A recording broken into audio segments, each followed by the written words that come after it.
nakita ko, lahat ng klaseng mga palaro ng mga San Miguel Asian Tour, lagi siyang present dyan. Hindi ko iniisip din na siya ang pinakamagaling dyan eh.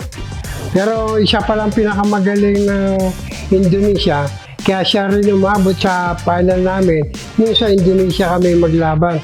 Pero madalas din kami magkalaban yan, bawat San Miguel Asian Tour, nagkakatapat kami. Magaling din ang tira niyan. Why, kailangan gagalingin ko yan para hindi siya makalusot sa mga laro namin ng San Miguel Asian Tour. Kailangan ko rin ng panalo eh. Kaya concentrate dyan. Kaya mahirapan pa silang manalo sa akin. No? Doon, lahat ng mga spectator na nanonood, pasikatan ko sila at mapagandahin yung laro para mapanood at masiyahan lahat sila.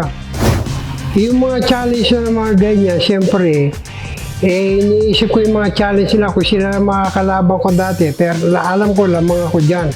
Kaya prepare na yung mga paglalaro para sa kanya, kailangan lagi nga concentrate sa paglalaro. Marami lang akong natutuwan yung mga paglalakad niya at pag-iisip niya, ang stroke niya, naisipan niya na magaling siya. Kaya iniisip, ganun din ginagawa ko para mag-isip din.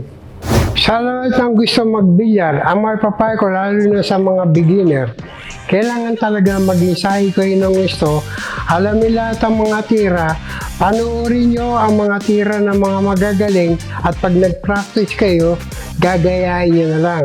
Kung kayo naman yung mga bata pa, kung kailangan nyo gumaling at bilyar, kailangan muna yung pag-aaral muna ninyo, tapusin ninyo bago yung bilyar. Kasi ang pag-aaralan ninyo, yan ang makakatulong sa inyo habang buhay.